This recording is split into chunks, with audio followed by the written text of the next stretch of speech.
Hello everyone, this is Daren. Welcome to day 56 of my weight loss journey. As always, I am so excited you're here watching these videos. Okay, so today's topic, surviving weight loss long term.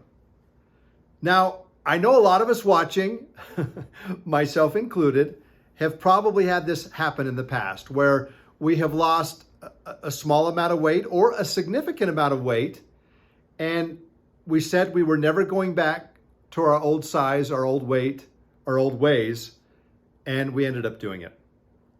So what's going to make this time a little bit different?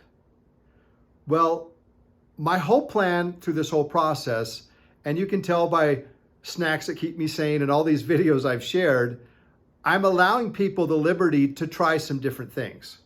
I want to give you some examples from my recent trip to Disneyland this past week.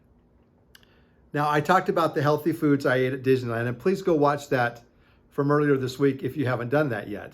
But I had a very successful weigh-in this last week, 6.2 pounds, and it included not only a Disneyland trip, but two of the places I ate, which I'm going to tell you about right now. I went to a place called Roscoes Waffle and Chicken. Now, whether it's put together that exact way, but it's Roscoe's Chicken and Waffles, or Waffles and Chicken, whatever the case may be. It was a highly rated place close to our hotel, and I thought I could possibly find some healthy stuff there.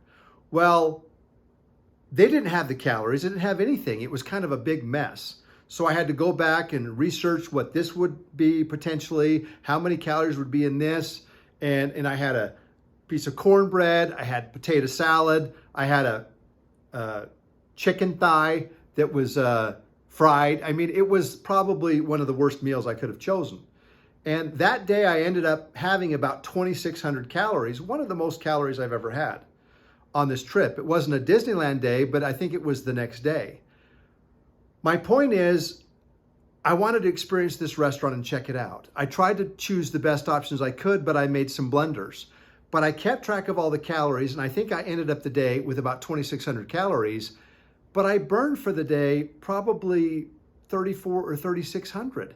So once again, that goes back to the stress-free eating I talked about. I didn't stress out as much. So there's a place I ate. The next day, there was a place called Anaheim Packing Center or something. It was a place where they had all these different restaurants. It was a collection of maybe 10 restaurants. And when I went in there, I found an Indian restaurant that one of the people that had worked there actually had taken first place on the show called Chopped. It's one of these chef shows where they have like these best chefs from around the country in different places. So I thought it'd be fun to eat at this Indian restaurant where they had a famous chef that worked there.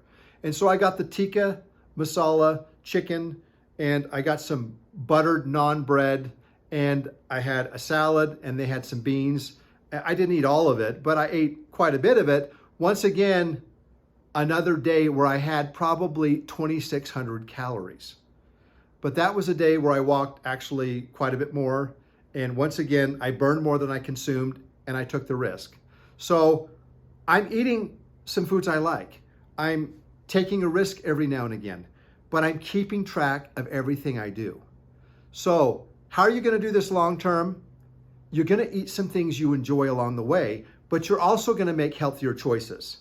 I started off by telling you some of the snacks I liked that now are causing me a little bit of problem with sodium and different things. I know I've shared this before, but I made different choices. I had a couple of different cheeses. I chose the healthier choice. And at the end of the week, that week that I had all these things, went to Disneyland, ate the tikka masala, ate at Roscoe's, I ended up losing 6.2 pounds. So once again, how are we doing this long term? We need to make choices that's going to allow this to be something we can do long term. I always joke around telling my wife whenever she wants to be healthy and wants me to eat good food, I say, I can't eat a bale of hay. And so if we take people that aren't used to eating salad and try to feed them salad every day for the rest of their life, that's not going to fly. So what allows me to eat this? Well, I am walking a lot of steps. I'm doing a lot of cardio, and I'm working out in the gym 6 days a week, building muscle that's making my metabolism work faster. So you have to do cardio, you have to work out, and that will allow you the freedom. If you're not working out and you're not doing cardio, you're not going to be able to last long term because you're not going to be able to burn enough calories to be able to eat the foods you want. I mentioned if you're just kind of messing around, maybe you burn 16 to 1800 calories a day. So how do we survive this long term?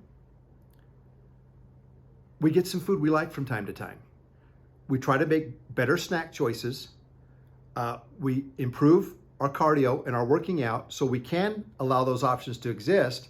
And if we do that, we can have the fun we want.